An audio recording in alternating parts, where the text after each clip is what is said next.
La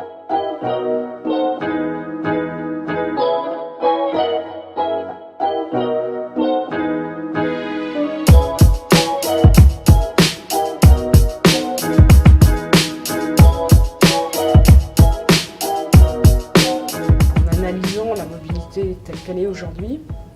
on s'est rendu compte que notre sujet vraiment c'était la place de la voiture dans ce territoire qui est très vaste et qu'il fallait qu'on réfléchisse aux moyens, au pluriel,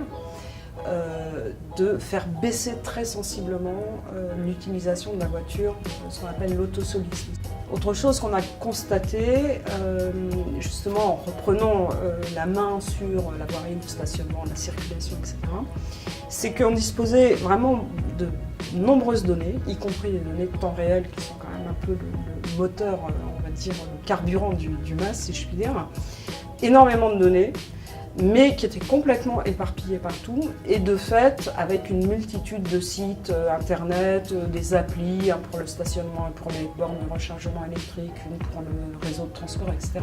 Et que pour le citoyen qui se déplace, c'était complètement illisible, et cet accès à l'information, pour lui, c'était vraiment voilà, moi, ce que je qualifie le maquis des données et de l'information voyageur.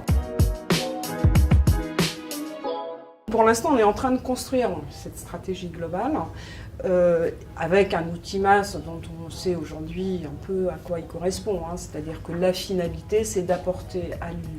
l'usager, au client, au voyageur, de l'information fiable, en temps réel, au bon moment, pour qu'il puisse décider de la façon dont il va se déplacer. L'outil va leur proposer des alternatives de mobilité avec des critères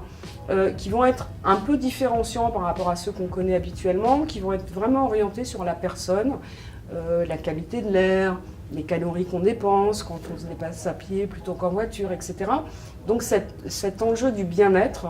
va être un élément important dans notre MAS. Alors le Living Lab, c'est l'idée de mettre vraiment là encore le citoyen au cœur de l'innovation, au cœur des nouveaux outils qu'on va lui proposer. Donc c'est toute la question déjà des testeurs,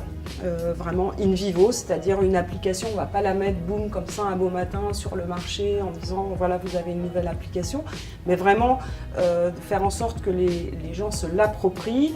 C'est vraiment aussi pour nous un outil métier, un outil de connaissance et d'observation et d'évaluation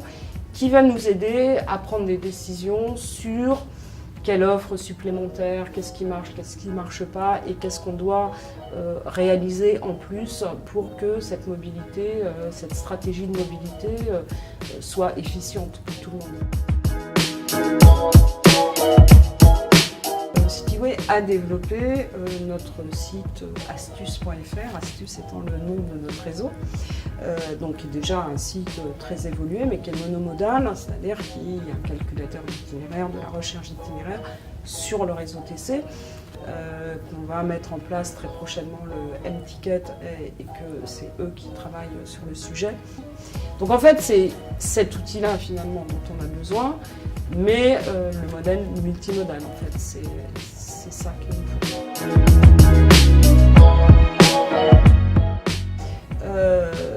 Le sujet du cadre de vie, de la qualité de vie, c'est quelque chose qui est une constante dans les politiques qui sont développées par le président et les élus de la métropole,